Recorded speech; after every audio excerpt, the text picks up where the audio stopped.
Hi, this is Jerry Collins from the Society of Cost Engineers. Welcome to the Unison Sponsor Series episode.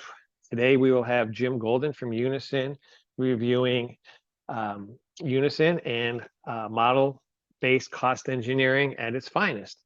Take it away, Jim. Thank you, Jerry, and welcome to everyone. Glad you were able to come on for the webinar today. Today we'll be talking about model-based cost engineering. Parametric cost estimating is typically what you have maybe heard in the past about using parametric estimating techniques. And today we'll talk a little bit more about that and how we're doing that at Unison Cost Engineering.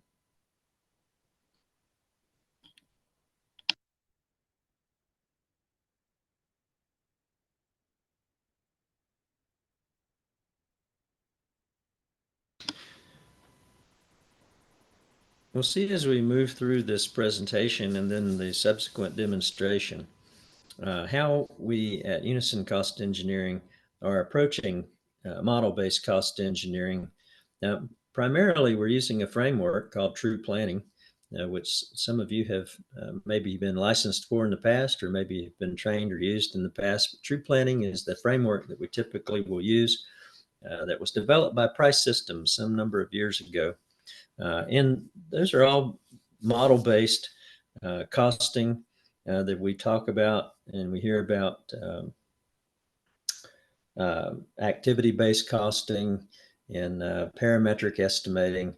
All those kind of terminologies that we've heard today are kind of rolled up into this model-based cost engineering idea that we talk about. And how do we make this streamlined, repeatable, integrated kind of business process that's critical to companies and governments, in trying to estimate costs for life cycle costs for a variety of programs, to do independent cost estimates for comparisons of alternatives to each other, CBAs, if you will. But how we have a something that's repeatable and that we can use on a day-to-day basis in terms of the data that we can collect and how do we analyze that data, and then how do we calibrate our parametric models with that analysis and to help us estimate the costs of programs or projects in the future.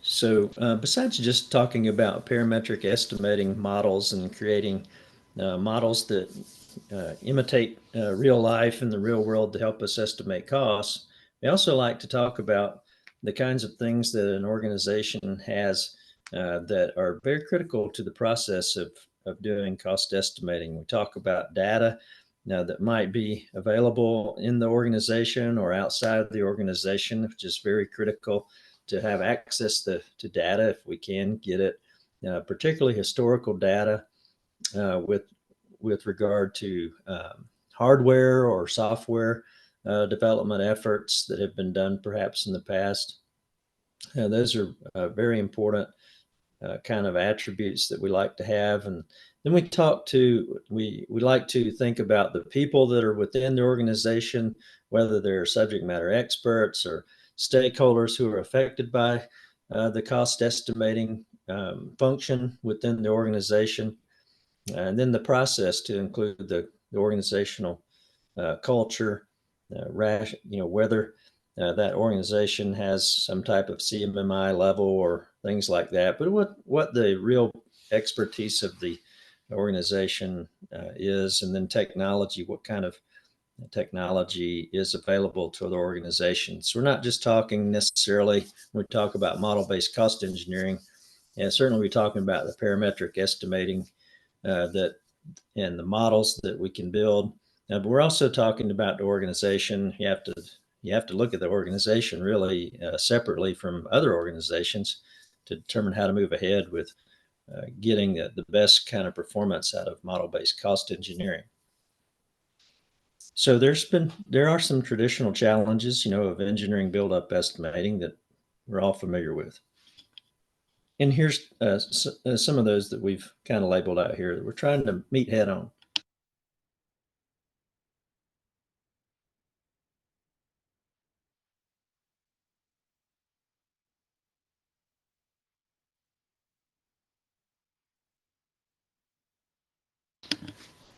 So some of these may be familiar to you, and all of these are familiar to me. One of the biggest problems for us in traditional cost estimating, no matter whether it's for life cycle estimating or CBAs or economic analysis or independent estimates, is the failure to harness data. One of the biggest things for us is data gathering, and which is critical to being able to look at historical uh, activities that have occurred. And if we don't collect that data, then we never have it for the future. We can't analyze it. We can't really estimate things if we don't have some historical data. So it's really difficult, I should say, to estimate things when we don't have historical data. Also, one of the big problems is that SME, depending on SMEs for a lot of this institutional knowledge or organizational history is a good thing, in the short term, and it's great when we have SMEs. But in the long term, a lot of those folks are retiring. They'll be uh, leaving a lot of their knowledge that's going to be going with them. It's not going to necessarily continue with the organization. A lot of the SME knowledge, there's no continuity for that in the organizations, and so it's uh, pretty pretty difficult to manage that. One day you have data, the next day you don't. So a lot of dependence on spreadsheets, a lot of turbulence in the between estimates. Engineering, it's hard to get people to give you information when they have a full-time job during the week to try to capture the information from them. So, these are the challenges for us. I call it data gathering challenges. That's pretty much the biggest challenge I think that we see.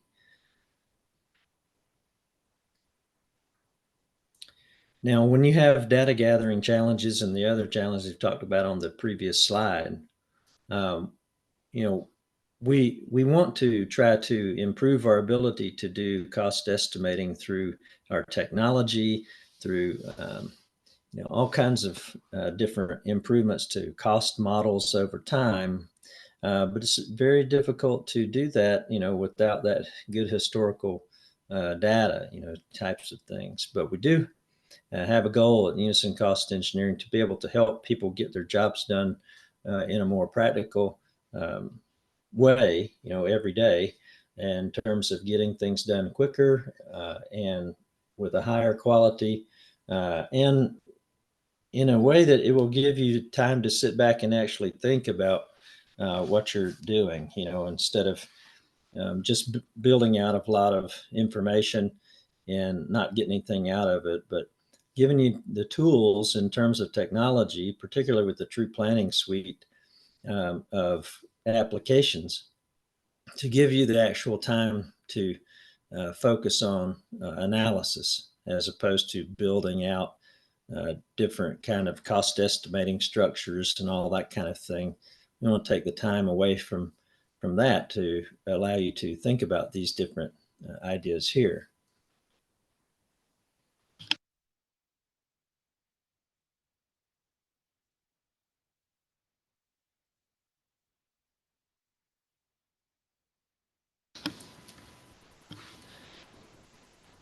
So when we talk about onboarding here on this particular slide, we're talking about whenever we go into an organization and we try to help people solve their problems in terms of cost estimating, we're going to not just be onboarding the technology that we have, but we're going to be talking about, what kind of, like we said before, what kind of people are there, what's the typical processes of your organization, and one of the most important things is what kind of data is generated by the activities in the organization talking with the stakeholders and who they are, learning who those people really are, and then the culture of the organization.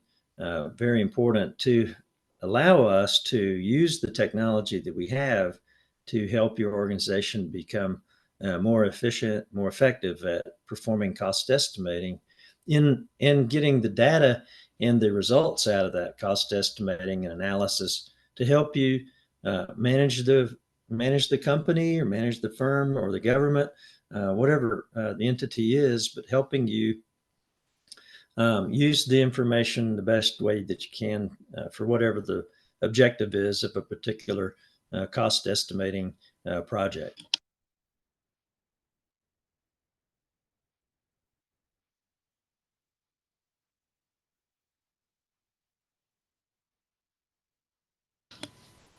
Now, even the cost estimating process is not really cyclically linear. Within each step, there might be iterations where new information is discovered, causing the process to be updated in another part of the cycle. For example, while developing an estimate now, information from a related project might cause you to update a cost estimating relationship or basis of estimate used on your current program estimate. So there's a lot of different ways to capture how to do cost estimating and the process of cost estimating. But typically, we're aware of this kind of overarching process. And here in this example here, we're talking about using the cost estimate to help formulate a budget for an organization. And then we're grabbing, after the program does its execution, we're grabbing those actuals from that and we're refining and updating, gathering data, to update our cost estimating relationships. And that historical data here is helping us to start again to develop an estimate for another project.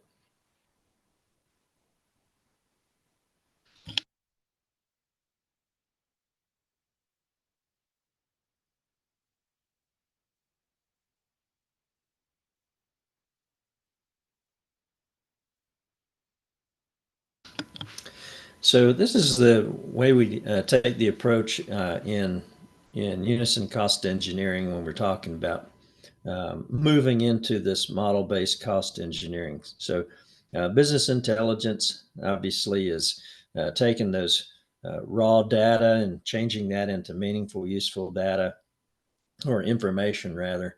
And then predictive analytics, having a set of statistical techniques from modeling, machine learning, data mining that help us analyze current and historical data so that we can make predictions about the future. And then taking this predictive cost analytics, where we're specifically targeting cost and schedule estimating for products, projects, ongoing operations.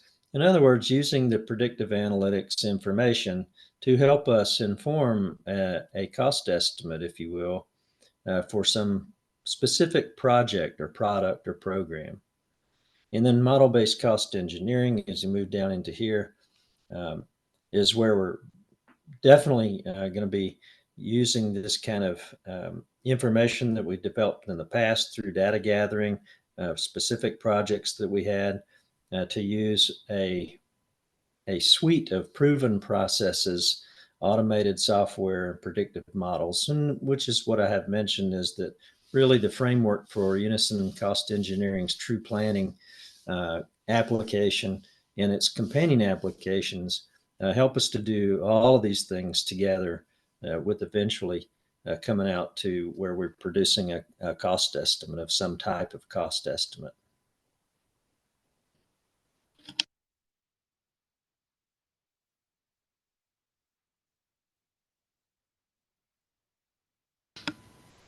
So predictive cost analytics, if it exists at all, is typically a labor-intensive, ad hoc, kind of unstandardized, unrepeatable process using a variety of tools. And you can see there's in the real world when we're out there talking about what's existing in the historical data. We talk about cost and technical data. Now, Excel might be one of the things that we use to collect that. Some enterprise resource planning systems that are out there.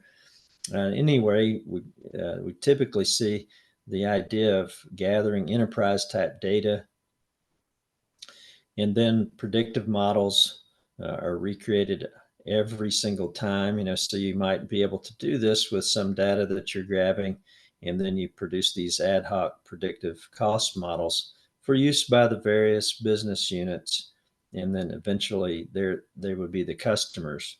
So you got these um, predictive cost models where there's not a lot of um, hum, homogeneity between them. And so what you end up with is that every time you have to do a project, you do this kind of predictive cost analytics drill all the time, and you're basically recreating the wheel every time. So even with the analytics big bang, the tools in this field are generic and they have pitfalls for sure. Now, with model-based cost engineering, the cost analytics is a lot different and refreshingly different. Cost and technical data is organized into digestible groups. All right, and True Findings, which is a companion application in True Planning. True Findings, statistical application, analyzes that data to produce data-driven parameters to feed the proven cost models integrated by True Planning. And these are what's called the price models, the price cost models. So True Findings basically is a statistical analysis package that's on board, and the findings from this, or the statistical analysis findings, if you will, are used to calibrate uh, the cost models, which are basically cost estimating relationships, and typically are multiple regression equations that are backing up those models. We'll use that kind of business intelligence to inform those models. The results are then mapped and tailored to various work breakdown structures or cost element structures, so that the different customers that we might be informing of the results of this analysis work or the cost estimates, those different customers can see exactly what the results of the analysis are, but in their terms of, where do they work? What do they need? Do they need to have some type of format of our cost estimate be in a budgeting format, or should it be in some kind of bid and proposal, that kind of thing? And I will demonstrate this for you here shortly. So the idea is that if you can have this model-based cost engineering to where the process is a standardized process, and you collect this data, you continually build your cost database or for to inform future estimates. Then you have a complete suite of companion applications here in terms of the technology for cost estimating that you can use over and over again.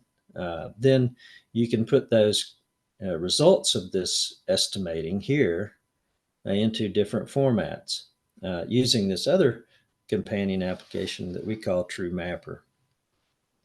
And so all this combined together gives you a day-to-day activity that's actually quite simple for a user to move through and to work with on a uh, daily basis.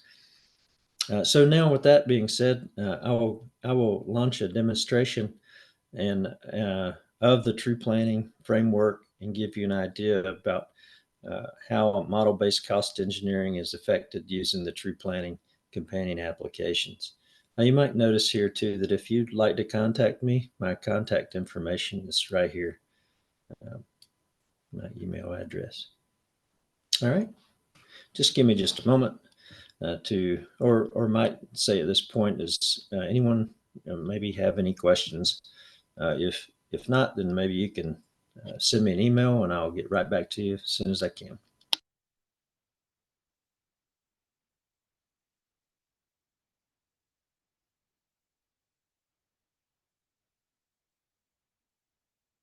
Okay. So I'm going to bring up the true planning application, and I'll make sure that you guys can see my screen. Can you still see my screen? Yes, we can. Okay, thank you very much. So what I have done is I've brought up the True Planning 16.3. This is the True Planning application, and I have just this is it how it comes up when I open it up, and this would be a normal screen setting. So I'm going to go ahead and I'm going to maybe add a blank project here. I can do that, and this would be the standard format of how the tree planning application would come up. Now, tree planning is basically the framework, and without going through an entire training session on which, of course, we have training sessions that we offer training courses on how to use this particular framework, as well as our other companion applications, where we take deep dives into true findings, for instance, the statistical package, and then True Mapper, which would be the way we use to map to other organizational type products or cost element structures. And I'm going to try to give you an example here real quick. I know we don't have a lot of time for a deep dive into these things, but I'm going to just give you just a quick overview here then. So with True Planning, like a lot of other different products that are out there, we have an extensive help area here, help files that we have, and that will tell you a lot of different ways, number one, about how to use the different applications. Here's some true findings in here. You can simply go into these areas here, and a lot of these really will take you through from start to finish on how to work out. And some of them have links to videos and that kind of thing. But it has a really extensive help library. One of the things that you might be interested in is that when we have just opened up a blank project here, typically this would be the area where I'm going to be starting as a cost analyst. Maybe I have some information about the way a WBS looks for a particular program or project. Maybe I have a little bit of information about what we're going to be trying to estimate. Maybe in the case of in a case of a particular project, might have some hardware and software we're going to estimate. In cases like that, I would typically come in here to True Planning, this framework here, and I will set up a product breakdown structure over here. And at first, it probably won't be very detailed. I'm just looking for a rough order of magnitude kind of product breakdown structure. And so that's what I will do. I will say, well, I know a few things about maybe the project that I need to do the cost estimate on, and I will build out a simple PBS that can easily be changed somewhere down the road when I get more information from my subject matter experts or from other sources. So the first thing I will do, just as an example, is I will come over here to this framework, and I will drop a few of these framework folders in here, just because this is a typical way. I'm just going to drag and drop them. These framework folders, they just roll up children that are below them. That's all they do. So I will typically drop a few of these in here, and I might call this level here the program level.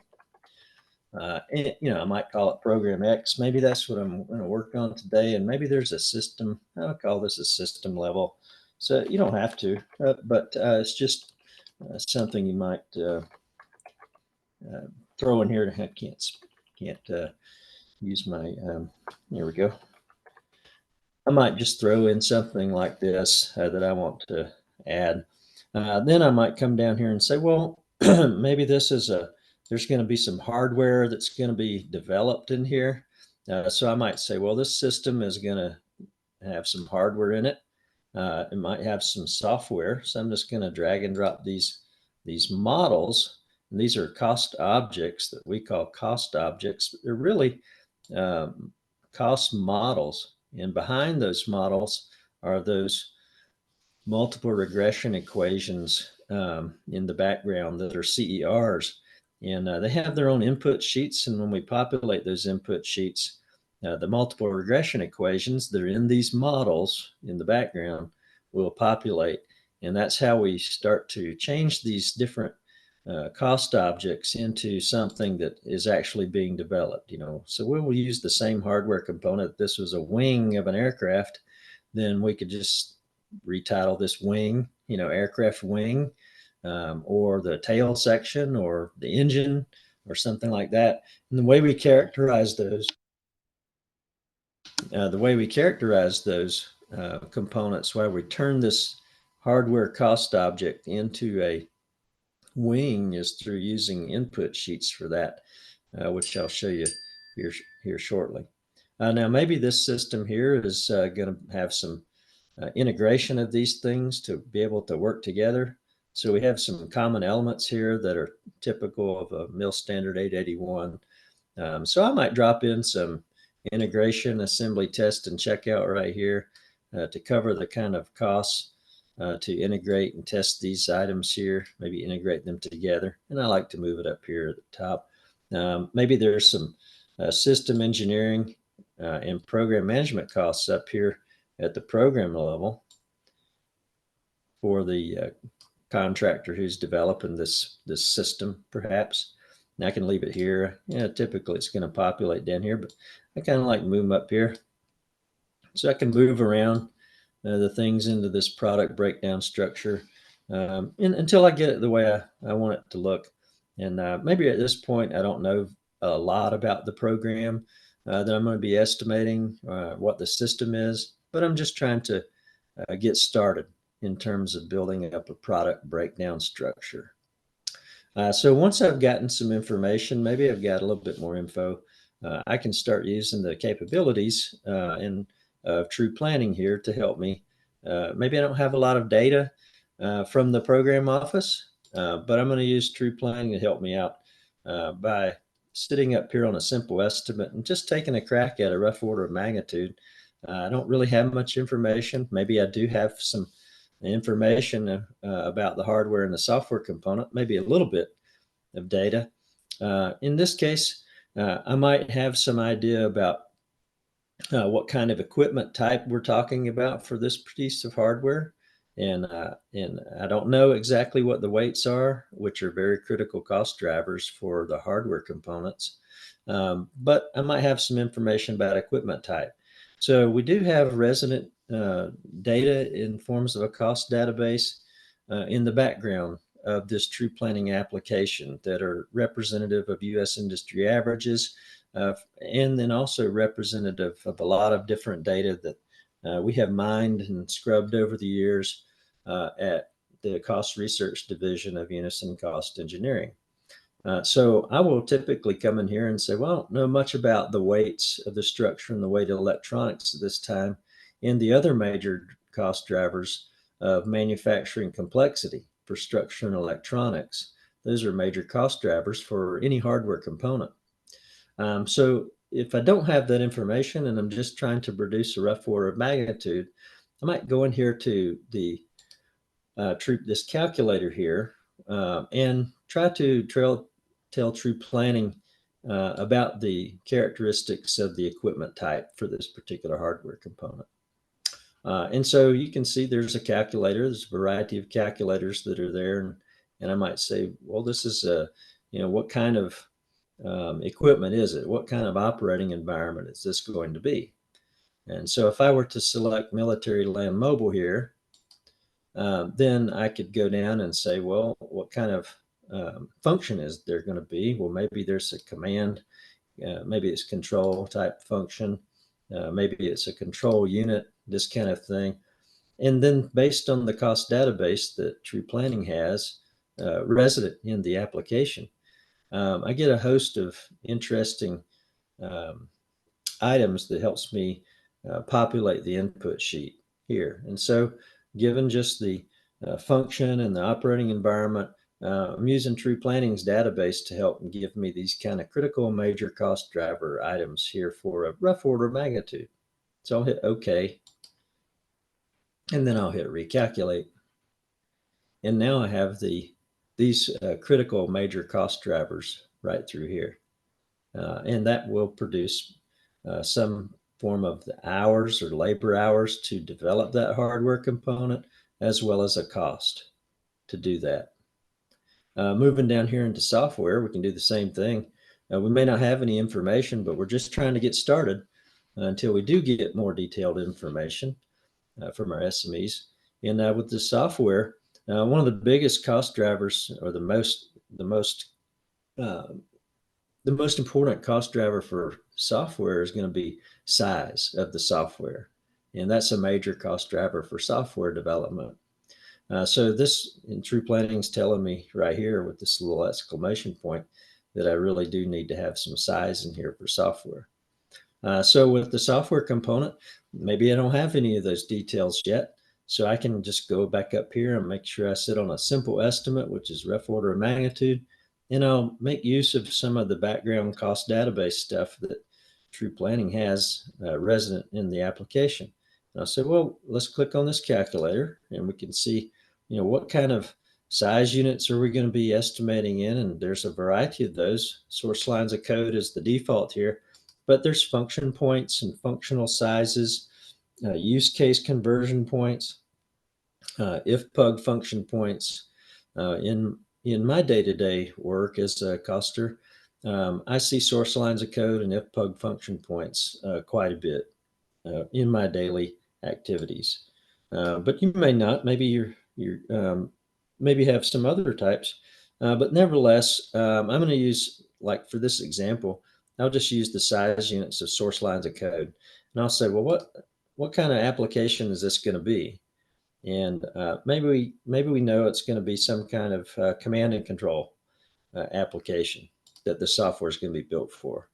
And we just don't have the information yet. So in lieu of that, we're telling True Planning, hey, this is going to be a command and control type application. We're going to have size units and source lines of code. And then True Planning, based on the cost database in the background of the True Planning application, True Planning is going to return us, hey, this is what is probably going to come up for these kind of things. You're probably going to have 47,460 lines of code, new code. The functional complexity of the code for command and control software is 6.66.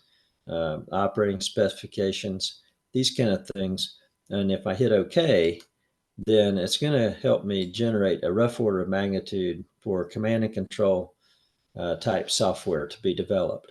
And it will give me the hours. In this case, it's going to take 27,321 hours to develop that software, and it's going to cost $4.3 million to do that. And so right here, we've just seen, even without a lot of historical data from SMEs, we can generate a rough order of magnitude type of an estimate.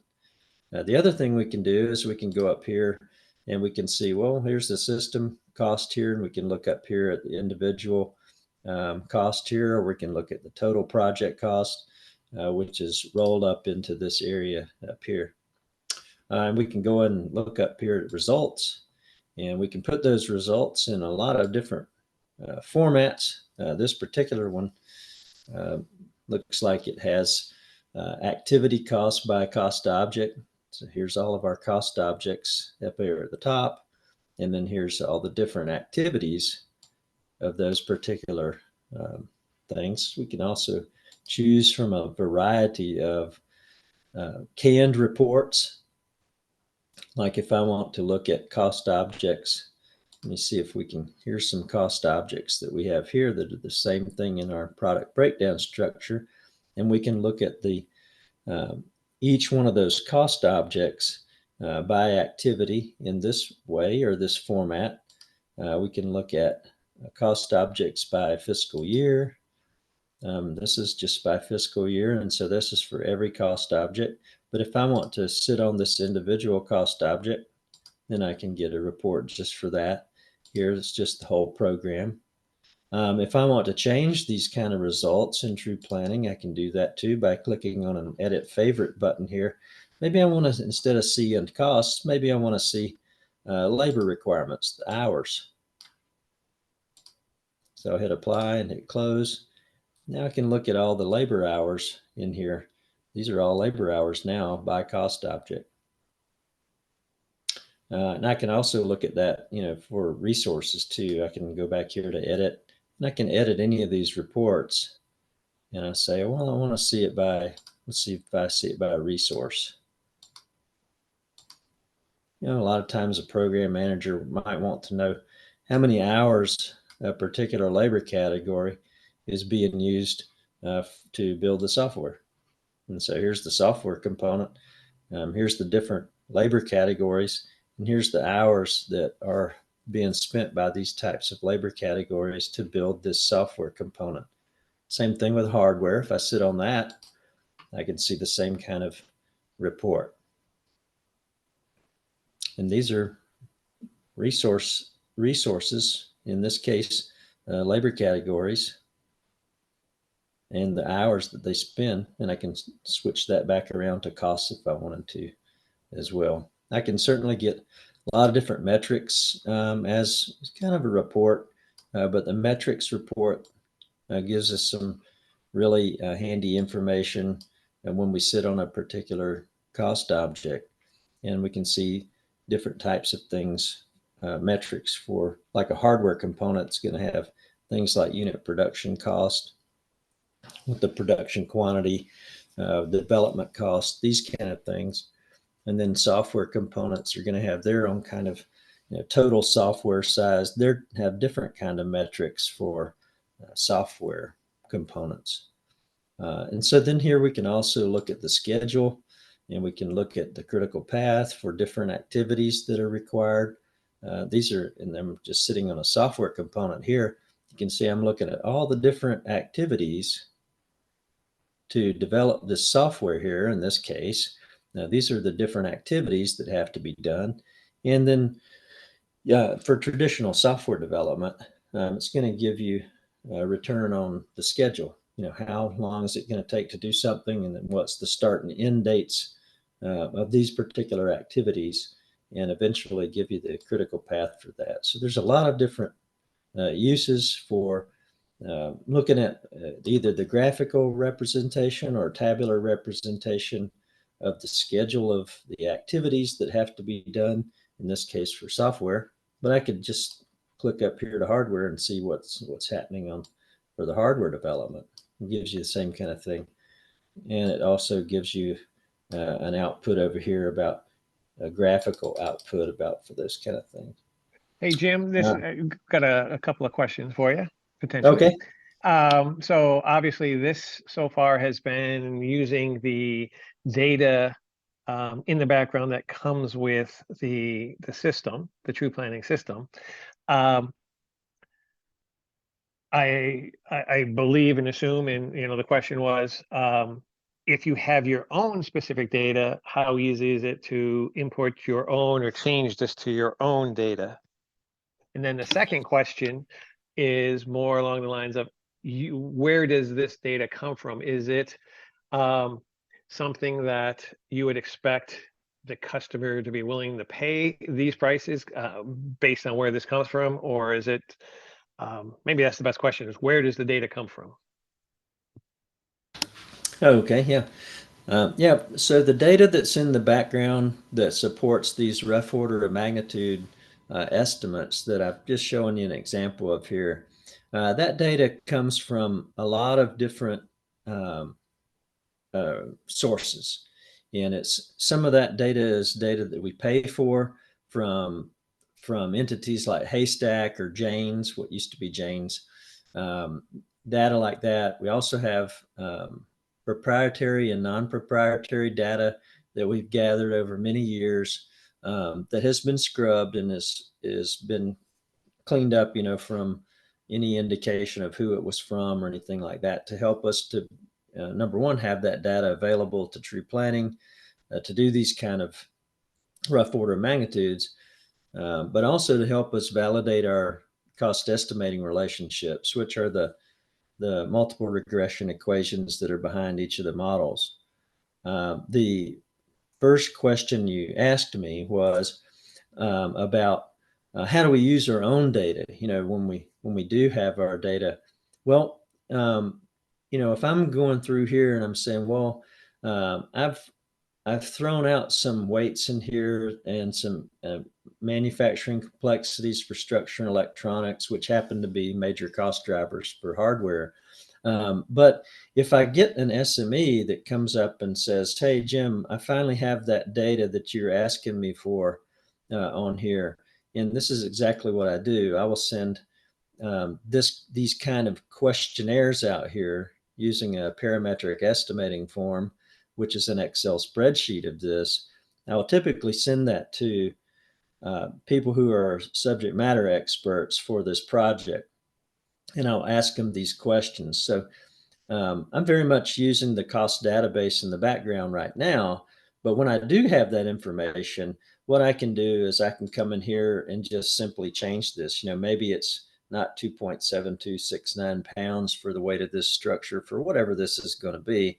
Maybe they come back, the SME tells me this is going to be 5 pounds, and then the electronics is going to be 2.5 pounds. I come back in here and I use that historical, I use that knowledge from my SME to do that. These other areas here, these manufacturing complexities for structures, these are good places to start, talking about this control unit or equipment type in this case. But if I have some historical data about this particular hardware component, maybe I have some historical costs on that, from the actual very similar piece of hardware. Well, I can actually calibrate these different areas here based on that information that I have from a very similar piece of hardware from the past. And that's what we call calibration. That's a one-off calibration.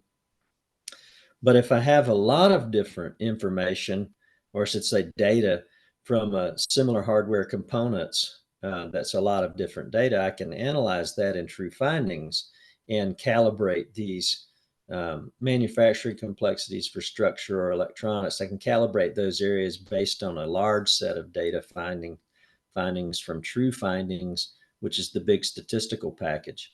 If I don't have that, if I just have a one-off kind of thing, maybe I got some information, I'll do this. I'll right click on here and I'll say calibrate this input to an estimated cost.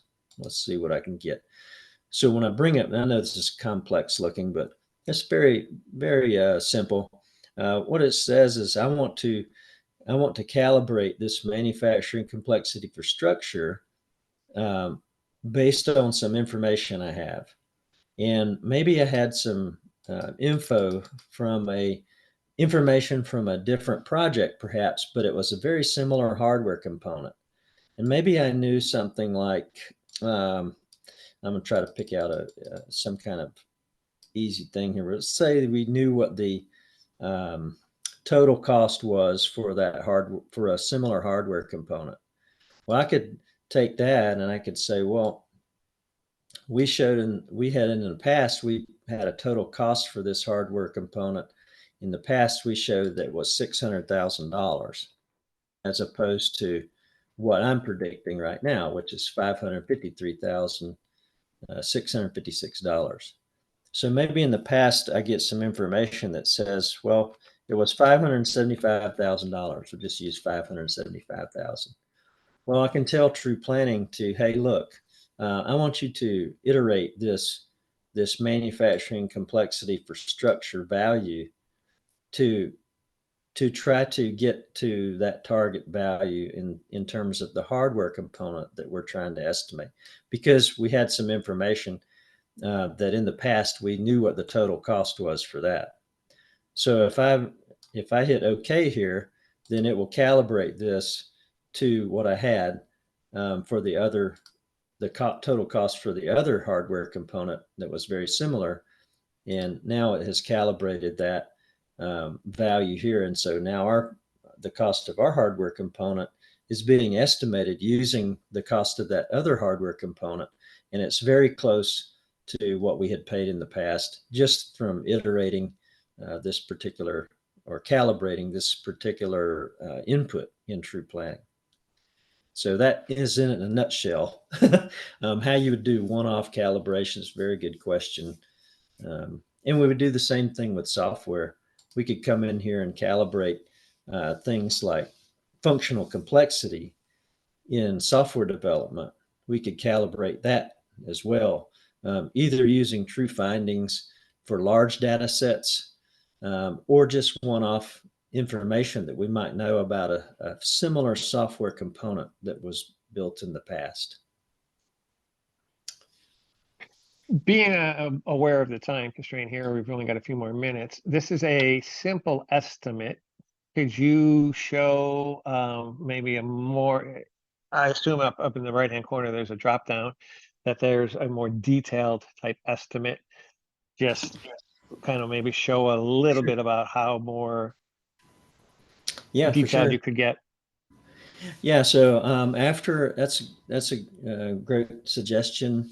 So after I have kind of exhausted my rough order of magnitude is what we're kind of looking for, and we say, hey, let true planning do a lot of the work for you. If you don't have a lot of information, then sit up here on this simple estimate that's going to give you the rough order of magnitude cost drivers for the different cost objects that are out here. And I've just got a few cost objects up here, just a hardware and software, because that's would be typical.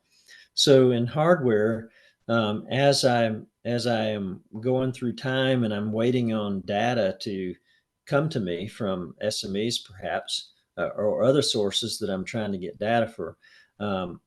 Once that I get that data available, then I can go up here into this what's called a detailed estimate, and now I'm ready to start looking at other cost drivers for the particular cost object that I'm working on. So now I have a lot of other things in the input sheet here. This is the hardware component input sheet, and there's quite a bit of inputs that I could use. There's 73 inputs here. One of the things that is very helpful to me in gathering data is to use the parametric estimating forms that are part of the companion applications for true planning. And those parametric estimating forms actually have the input sheet in an Excel spreadsheet. And so I'll push those Excel spreadsheets out to my subject matter experts or IPT leads and have the IPT leads push those out so that we can get even more detailed information. So this is what I'm going to be looking at as I'm moving through the life cycle, if you will, of the cost estimate itself to get more and more data for my different cost objects that I have. Like for software component, I'm still sitting on a detailed estimate here. You'll notice whenever I'm in a simple estimate and for software development, I'm only assuming new size. So typically that's not the case when you're talking about developing software. Most software today is not all new code. A lot of it has adapted code, modified code, deleted code, reused code, auto-generated code, those kind of things. So by the time I'm into a detailed estimate for software, I'm going to be looking for that kind of information from the SME or the software developer talking through an SME. I'm going to be looking for this kind of information. How much adapted code is going to be used? And if there's adapted code, then I'm going to have deleted code. And so I can go down here and get these details as I get further down the road with the cost estimate, as I have time to get this kind of data. Typically for rough order of magnitudes, cost estimates, I don't have time to do that. But when we're talking about settling in to build out a life cycle cost estimate, then we want to start gathering these kind of detail information by cost object. And so that's really all I had to share with you about I'll pull up this side over here just to show you my start menu. There's a lot of different companion applications, I should say, like those parametric estimating forms are in here. We have true findings. That's the statistical analysis package when you have a lot of data that you want to analyze and you want to create a finding to calibrate true planning. And then this true mapper, which is going to allow you to change the take this PBS or product breakdown structure, and maybe you want to put that into an Army CES, or maybe you want to put into your own kind of organizational work breakdown structure. And all you do is create that target structure, import it into TrueMapper, and then you push these different areas into that structure. So certainly, if anyone has any questions, I hope you feel free to give me a call or send me an email. And my email information, I think, will be provided to you as well. Yeah, Jim, thanks so much for a great presentation. You might want to just put up your home screen if you have, which got your email address on it, as we close out the meeting. Again, thanks so much. If anybody either watching this live or recorded on the Society of Cost Engineers webpage would like to reach out to Jim and ask specific questions, please feel free. Jim, if you put up your email address, that would be fantastic. And we'll close it from here. Okay.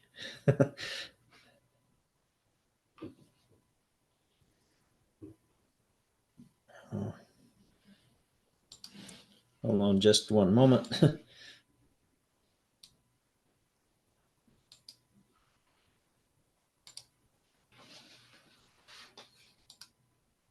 I'm just going to do it the hard way. Okay.